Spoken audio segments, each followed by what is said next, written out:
What is going on, guys? Is this thing on? Yes, it is. Midnight Sun, not Midnight Sun. Jeez, I gotta get used to that. For those of you that don't know, I changed my channel name in October of 2024. So pretty close. For me, it is October. For you guys, it's not that. Anyways, we are back with another install video for Blu Lightning, my 2012 Mazdaspeed 3. Where we last left off on the build, I was doing motor mount and transmission mount upgrades. This time, I have one of two final items that I got from a gentleman who had a pretty awesome speed build and unfortunately blew up the motor. And it was not worth it to replace or repair it. So he parted it out, and I got the lucky end of that and was able to get a whole bunch of stuff. Today, in case you didn't see the thumbnail or the title or whatever, we're going to be installing a blow-off valve. This is the Cork Spork Dual or VT something. The factory one is 100% recirc. So when you have that blow-off valve actuation, it recircs back to the turbo. This one will let a little bit out. So I'm doing a stock pull real quick.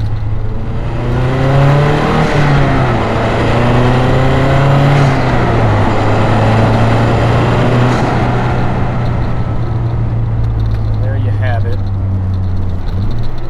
Stock pull, so that you can get a little bit of that sound up in the engine bay as to what that blow-off valve sounds like. Now it's really hard to capture that, and I don't really have a spot to mount a microphone, or in this case my GoPro, next to the blow-off valve, so hopefully that sound is coming through.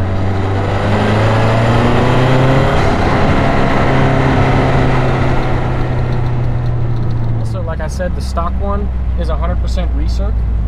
So you're not really gonna hear it all that much. I do, if I have my windows down and I don't have any music playing, I can hear it when it actuates after I let off from full boost. That aside, this new one from Cork Spork is gonna be a dual. So I think it's supposed to be 50-50 recirc and vent to atmosphere. That's what it is, VTA, vent to atmosphere. The other thing is that I have a stock intake. I don't have the cold air intake installed yet. I don't have the larger turbo inlet pipe installed yet. So a lot of that woo-woo noises coming from the turbo, you can't really hear because of the stock air filter box and like resonator type of thing. It soaks up a lot of sound, which, in a stock vehicle, that's what most people want. But if you're tuning your car, that is not what you want. So let's go ahead and get this thing out of the box, and we are going to take a look at it. We'll pull the stock one out. It's really quick and easy. It's two 10mm bolts, and then just unplug in a little connecting thingamajig. And then we're going to go for a drive. We'll do the same thing that we did before with our sound trials, so that y'all can see what that sounds like with the new one. Maybe do a little side-by-side comparison or something like that with the sound, as long as I can get the good sound clip. We'll see. And then, yeah, let's do it. We have, new to me, but used, Cork Spork vent to atmosphere blow-off valve, which is really dope. But you can see the little vents on the side there. So that is that vent to atmosphere aspect. So in here, you'll see this little silver plate, and then there's a spring in here, right? And so that plate is going to lift whenever you let off the gas when in full boost. And since the turbo is still spooling and it's still doing its thing, right, and it's still trying to force air into the engine, but you let off the gas, meaning the throttle body's shut. So the engine isn't accepting air. So now you have all that pressure building up, and you have to do something with it. And so they use a blow-off valve or a bypass valve. A blow-off valve, once it feels that pressure, is going to push on a spring, and then it's going to allow all of that air to vent off to the atmosphere. And then a bypass valve, when it feels that pressure on the spring, it's going to recirc it to the inlet of the turbo. So while the turbo is spooling down, all of that pressure is just feeding back into the system, which that's good, because then if you hammer back on the throttle, you still have a lot, that pressure is still within the system. There's leakage and all that sort of stuff, right? So it hasn't, it has bled off a little bit, but it's still Still there. Anyways, so this is a dual. It's a blow-off valve and a bypass valve. So this little tubey madoodle on the top here, this is like a sensing line. Don't listen to me. I don't know what I'm talking about. But it's super cool. So let's go ahead and pull the factory one off. We'll throw this one in. Well, we'll do a side-by-side. Then we'll throw this one in, and then we'll go from there. I don't even know if I'm in frame that whole time. When one is removing a bypass valve or a blow-off valve from a 2012 Mazdaspeed 3, you need some tools. Very basic. We've got our wrench sets with our 10 millimeter somewhere here. And then I think we're going to need an extension as well. And then just to make it easier, I'm going to go ahead and pull off the little cover here for our top-mounted intercooler. And then we're going to go ahead and get in here and undo these two 10 millimeter bolts.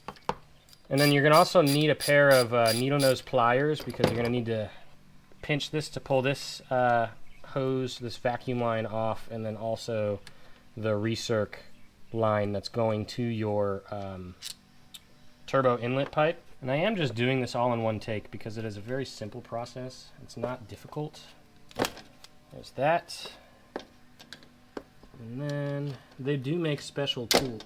They do make special tools for this that I just do not have because I'm not an actual mechanic. Boop. There we go. Bypass valve is off. Welcome to my garage door. Today we are discussing valves. No, I'm just kidding. Yeah, so if you look at this, this is the factory bypass valve, right? You'll see the same little spring pressure thing on this side, so that's what's connecting to your intake manifold. And then the outlet right here, which is going to be going to the turbo inlet pipe. And so when the pressure is felt on either side, you have a little vacuum line right here that I think is the actuator, right, for the spring. Because you don't want excess pressure on this side to cause the valve to lift on its own.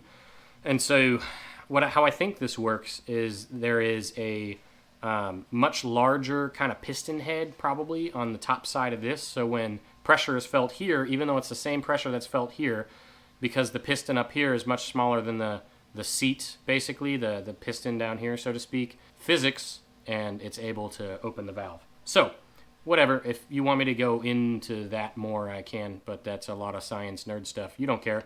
Long story short, vacuum line actuates the blow-off valve, and then it goes through here, out here, into the turbo inlet pipe.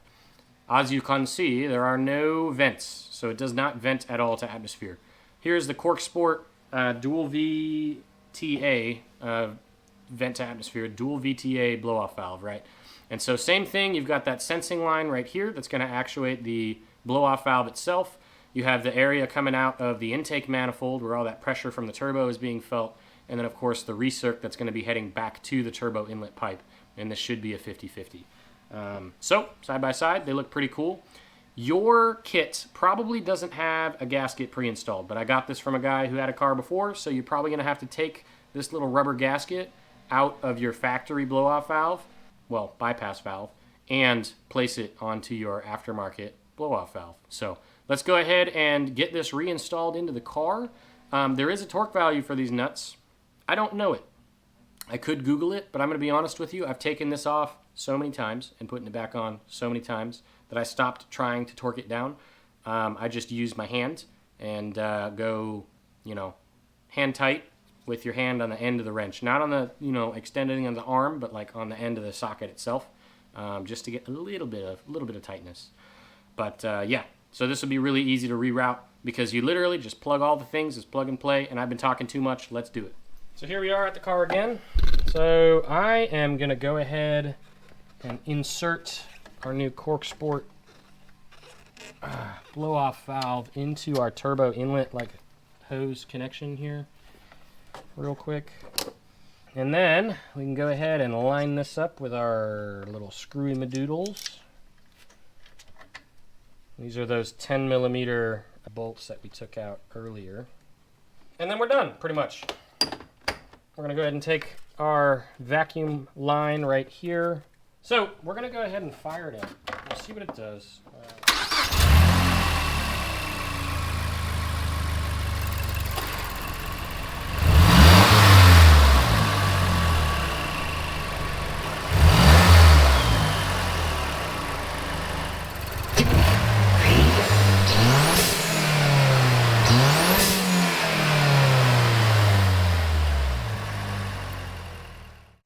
is me from the future, my dudes, and I have a cat who likes to sit on my keyboard because she sucks, but she's cute, so we keep her.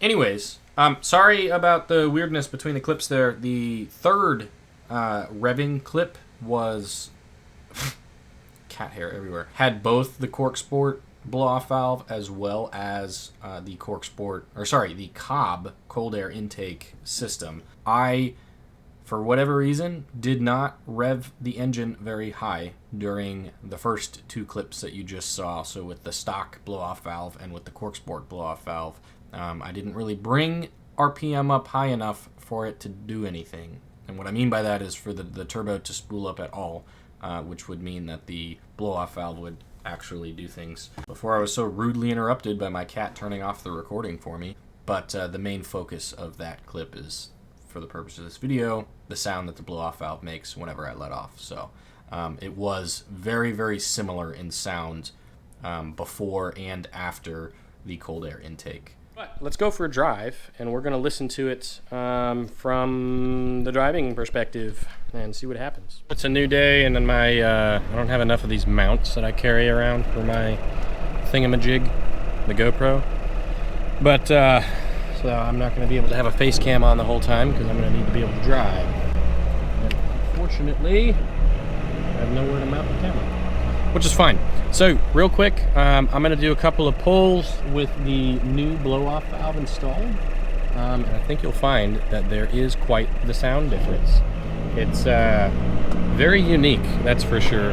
I like it and I don't like it. I like it because it's unique and you usually don't hear that type of a sound from a blow-off valve, and it does sound pretty cool, but I don't know if that's what I want to keep ultimately on my car. So I'll drive around with it, show you the sound clips real quick here, and then I'll let you guys kind of decide whether or not you like the Cork Sport dual vent to atmosphere blow-off.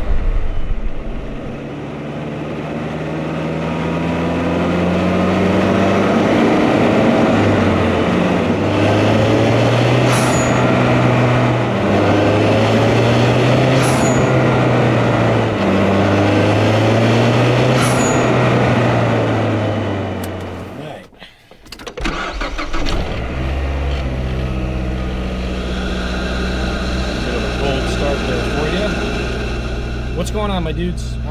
We are doing some more sound cuts today. I'm gonna go for a drive. We're gonna check this out. We're gonna listen to some cool blow-off valve sounds and do a couple of pulls. And next video, I'll be installing a front-mounted air cooler. So let's do it. And here we go.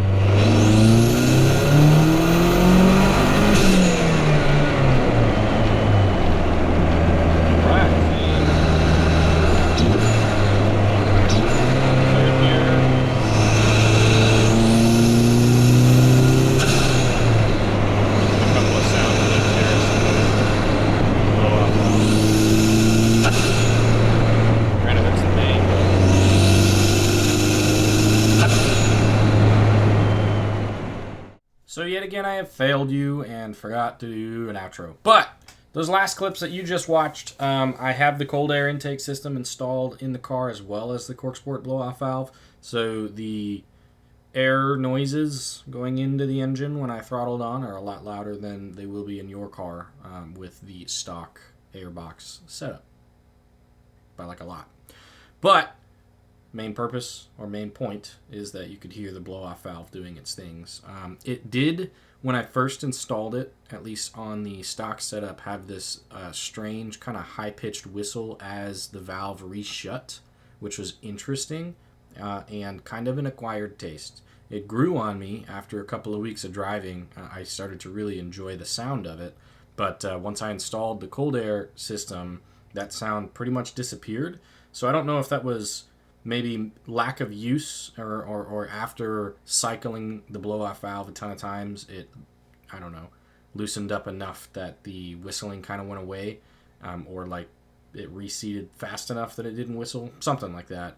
Or the cold air intake system, something about the pressure within the intake system prevented it from whistling as much or masked the sound.